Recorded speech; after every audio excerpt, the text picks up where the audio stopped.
This is a totally different podcast episode than I usually do because here I'm showcasing the amazing people who will be at the Freelance Unlocked Conference, the first conference for freelancers that made with love, and it will take place in Berlin on May 15-16, 2024. If you are a freelancer in Europe, it's an event made for you to learn, exchange experiences, and build your network of great freelancers and experts who move the freelance economy forward. So go to freelanceunlocked.com and grab your ticket right away. My name is Yuri. I'm a community builder at Code Control and 9am.works, and my guest is Thomas Marbella, founder and managing director at OneCode, a successful freelance app developer with 15 years of experience, who has in his portfolio clients such as Spotify, Visa, and Porsche. So, hello, Thomas. Hi, Yuri. Nice to meet you. Finally, here we are, even before the conference, but we already had this conversation. So, tell me a little bit of how did you start your journey in the freelance world? I think that was 5 years ago, and I did work for 10 years for big corporates, for example, for Porsche, Mercedes. And I was so fed up with all like the politics and the internal stuff and the empty promises. So I was like, okay, I just do my own thing. And it was like the best decision ever. As a freelancer, sure, you have different responsibilities, but you have such a freedom. It's a lifestyle, and I totally love it. And since then, I did it pretty successfully because I also talked to different other freelancers and asked them, what's your secret in actually making good money, getting good projects? And as you mentioned, I'm also the CEO of OneCode, which is like sort of an agency. And I had so many different projects and clients that I needed to scale and said, okay, I get a team. And now I have a team of 15 people and also 10 to 20 freelancers that I give projects to.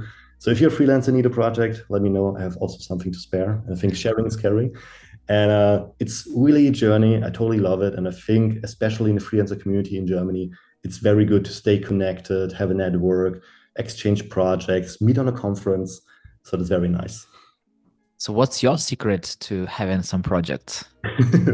That's not a big secret. I did try different stuff, and I think everybody knows that since 2023, some things on the market changed. 2 years ago, it was totally sufficient to give your CV to a recruiter and you get an offer a month or two. I think in the last 1.5 years, it totally changed. The market has less demand, and it's actually harder to actually get project, but it's not impossible. And I also wondered, what do the freelancers do that have all these projects? What's the difference? Everybody told me it's about a network. So I tried to add as many people as possible on LinkedIn. I added around 4,000 people in 2 years. And trust me, it's not that. It was probably more about actual good relationships, connections to people, and especially giving value. Because let's be honest, if you have any relationship to another person, it's because you know they give you some value, just maybe a good friendship, good time, whatever. And if you're, for example, a good developer, you're an advisor, you make good code, for example. So value is always important and good relationships. And I think recruiters play a role in the market for sure, but these are not lasting relationships. It's more about actually good clients, making good money and making good projects. So you told that, and I definitely really see this, that it's a little bit of downturn of economy and not that easy to find projects, not for everyone. So what is your take on the freelance economy and how will it develop in the near future? That's a good question. I think my gut feeling tells me it'll change around summer, just a feeling. I have many other business partners that tell me, no, it's going to be worse for the next years, whatever. I don't think so. And I think it's also important to actually see how often such things happen. I was told it's the worst time in 15 years, and they may say something.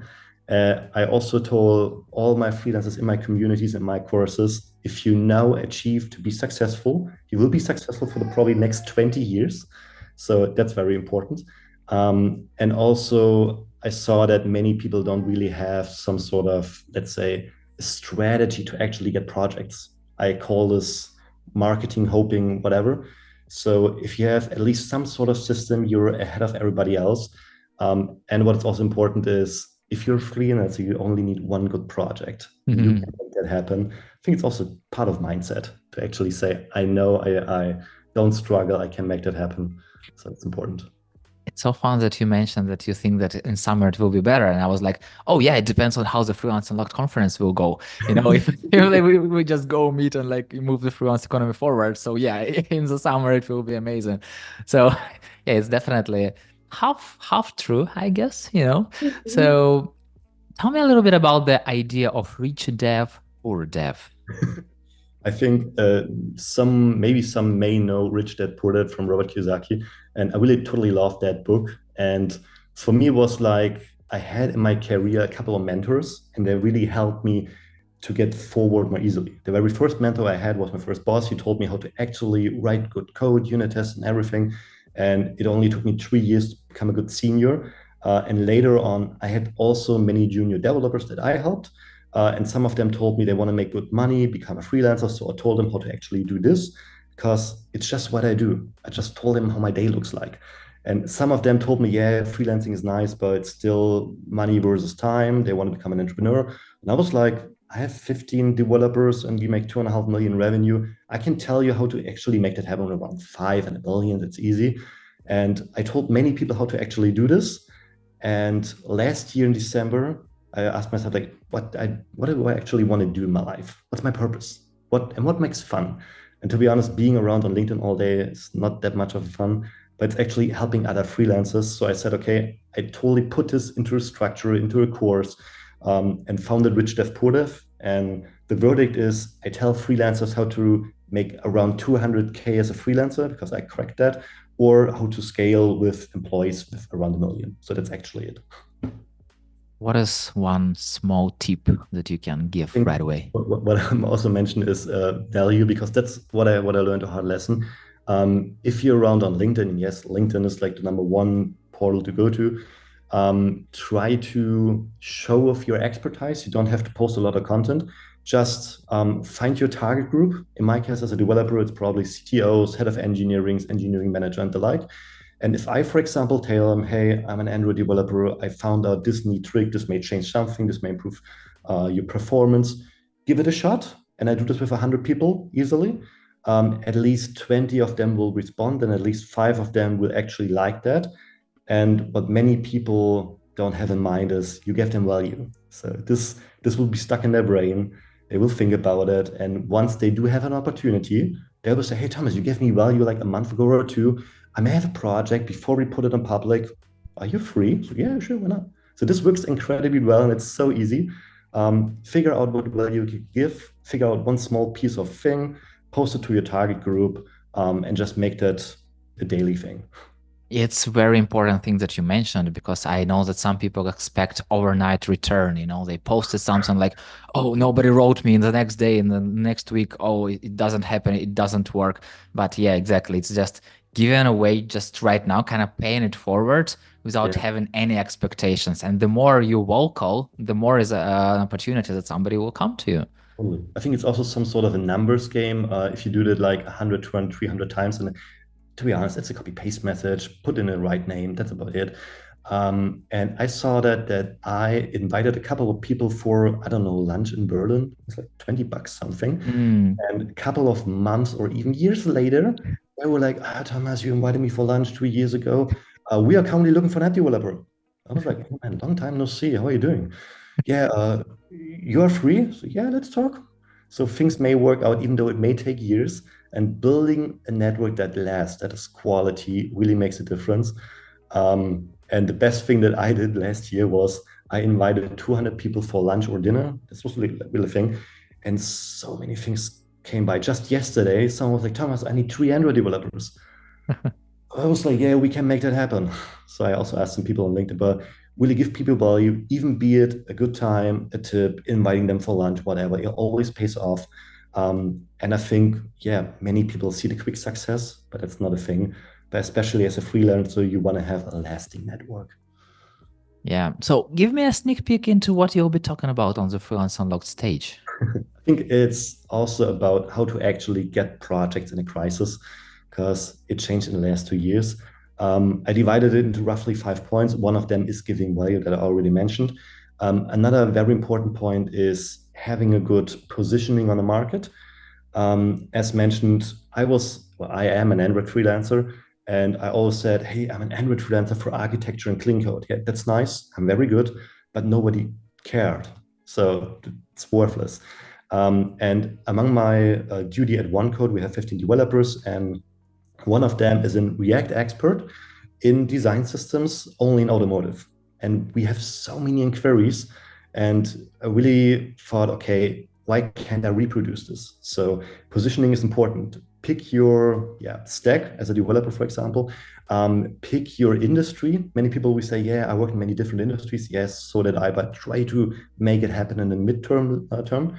And the third one is actually pick a focus in that technology. And I also met someone who told me he's the performance specialist only in Shopify. And I was like, who cares? But he was like, yeah, I'm making 300 grand a year. So yeah, actually people care. So have a good positioning, and it may be way easier to actually get projects, because to be honest, I have it also currently for a project we're looking for an Android and iOS developers.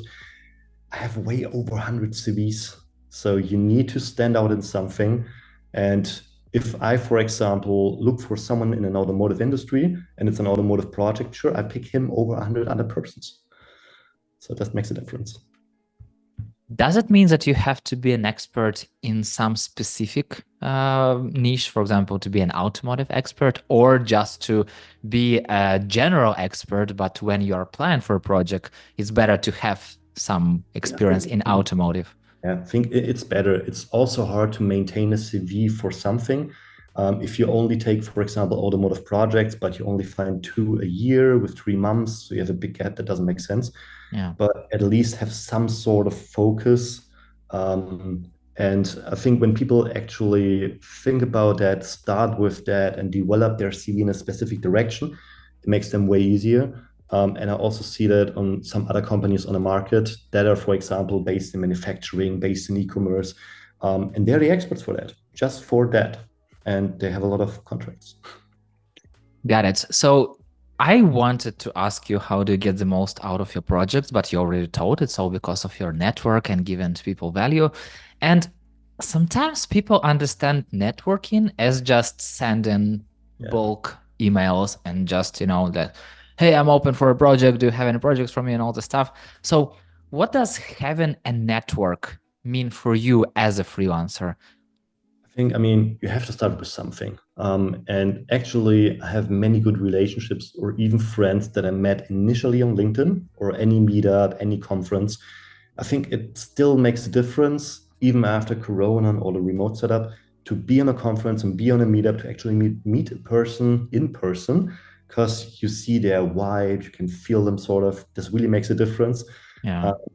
And when you have a network, you still have to sort of nurture it. I would say I have, I don't know, 8,000 LinkedIn connections. I have a network of roughly 500 people, I would say, but effectively saying I meet them once a year is around 100, 150 people. It's harder to maintain more.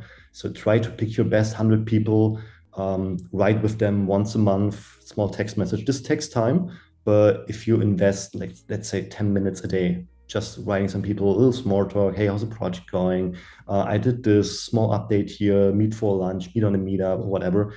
This makes sense. And if you have 50 to 100 people, this makes already a difference. But also for me, made a difference was I have some, let's say, multiplicators in my network, persons who have huge networks. And if you reach out to one of them, it makes a big difference. So actually meeting such persons with big networks makes a difference. Try to find these people, give them value, never not forget, and it'll maintain your network for you. So for example, you have 500 people, let's say, kind of close connections. And how do you choose who to message? Like, do you have any kind of system on how to approach it? To be honest, 14 years ago, I wanted to develop an app for that, and I still haven't. I mean, you can for sure set up any customer relationship management system, but usually I have my, let's say, normal contacts of 500, usually on LinkedIn. They see my post, we interact. Okay, that's fine. And for the 100, 200 people that I have my close circle, it's more or less, I have them all on WhatsApp, and I just swipe through, see, I haven't talked to this person for a while. It's not systematic, but it works. And it's just like drop a small message, meet with them for a video call, whatever. And I think if you meet a person in real life or even in a video call, you will every once in a while remember them. Drop them a line, don't be shy. And this already makes a small difference. I can imagine it's some kind of chat roulette, you Yeah, just sort of. put them in the list and then just like random number. Oh, okay, I will message this person today. Yeah. And Got it. what I did, for example, was on New Year's Eve and on Christmas to say all conversations that I have on WhatsApp, and I think it was 700, I just write Wow. a Merry Christmas. So copy paste 700 people. Took 2 hours. It worked. And to be honest, two of them came this year and was like, hey, Thomas, long time no see. I may have a project for you. It's just because of one message once in a year. It's so fun. Yeah, but exactly, those small things are working. And as we had this conversation before, like Christopher Tester once told, like if you are not doing anything, they're already not hiring you. So like every small step will be better than nothing. And I'm talking about the small steps. So what is one smallest and easiest step freelancers must do right away and every day to build their network? Um, I think let's just say adding 10 persons or 5 to 10 persons a day with a genuine interest. So it only takes you 5 minutes, not somebody, just somebody who's maybe in a target group or you find interesting. And this makes a difference. Don't be salesy. That's what I did wrong for so long because people don't like to be sold something. Yeah. And for me, it was like I got in touch, for example, with Martin from Uplink, and I was like, okay, hey, I added him. Hey, I saw you in the community. I saw your CV, looks good. Maybe have a coffee, whatever. Be genuinely interested because people smell the difference, uh, Yeah. and this actually makes a difference. And even if you do it just twice a week or so, it's something. It adds up, and not everybody is on LinkedIn every day, every week, every month. I also have some people actually accepting that request, and 3 months later, they're like, "Hey, Thomas, yeah, sorry, it took me some time, but here's my number, whatever, let's have a talk." So just do this. This will add up, and in the long term, from 6 to 12 months from now on, you will have a better network. And I also say I need to get in touch with 100 people to actually get one very valuable person out of it. So there's always a conversion. Keep that in mind. And you will just succeed. You cannot succeed if you don't do this. Just to add a little bit to your words, every time I connect to somebody on LinkedIn, I always tell them, if you want to talk about the community world, if you want to talk about something connected with community building, something that I'm expert in, just drop me a message. Let's have a coffee chat. I'm super happy to help you. And it doesn't mean, you'll be surprised how small amount of people really use that, opportunity. You really message me back like, yeah, let's jump on a coffee chat. But those people who do, I feel like it's the best connections we make. And it costs me nothing. It's just one message like, hey, if you want to talk, let's do it. Yeah. And yeah, I totally get what you're talking about. I think what, So, what may also be important is what I did wrong for some years was I was going to specific developer meetups. mhm. I didn't really liked it. And you have a bad inner game if you go there and you're like, oh, I need to network. I don't want to. Doesn't make sense. So Yeah. what worked for me was other freelancers because usually freelancers have a different attitude, actually want to network. And this really was about a growing, I don't know, circle of friends, sort of. And this really was fun. So figure out what works for you. Many people say, hey, I don't want to post stuff on LinkedIn. You don't have to. You also don't have to do any videos on YouTube or whatever. Do what suits you best. And even for me, it was like just inviting people for lunch, meeting them, having connection, listening to what they do, learn something, and it'll pay off. Yeah, totally. And you are definitely going to Freelance Unlocked Yeah. Conference. And if your friend asked you, like, do you think I should go to the Freelance Unlocked? What would you say to them? I think I'm not a big conference guy, to be honest, because usually it's going out there, having some talks and so on. But especially after Corona, after all the remote setup, and in this crisis, it's very good to have, as mentioned, genuine connections with other persons. And you're not someone on LinkedIn who cold message somebody, you're on the same conference, can just go there, ask them, hey, what's the coolest talk you've seen so far? Have a small talk, exchange, I don't know, LinkedIn, whatever. And it's a very easy thing to make 10, 20, 30 contracts on this conference and grow your network more efficiently. So I'm not a guy for that, but give it a try. have fun, especially have fun. That's important. And don't be too hard to yourself, because I know some persons going, yeah, I need to get 100 contracts. Yeah, good luck. Make 5, make 10. I don't know. Just make it genuine. So conference on May, but what is the best way to connect with you even before that? I think there's LinkedIn usually. Thomas Marbella on LinkedIn. It's very informal, very easy. Just add me. We have a chat. And if you need a project, as mentioned, message me. Doesn't matter what you do. I have so many things going in there, and usually try to spread them and share them. So that's always a good thing.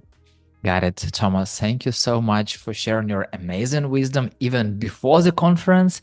And, I can't wait to learn even more from you on Freelance Unlocked and hope to see you very soon in person. Thank you, Yuri. See you soon. And for those who listen to this episode, I hope you follow Thomas's advice, implement it, and say thank you to him in person at the Freelance Unlocked Conference on May 15th, 16th in Berlin. So go to freelanceunlocked.com, grab your ticket, and meet you there.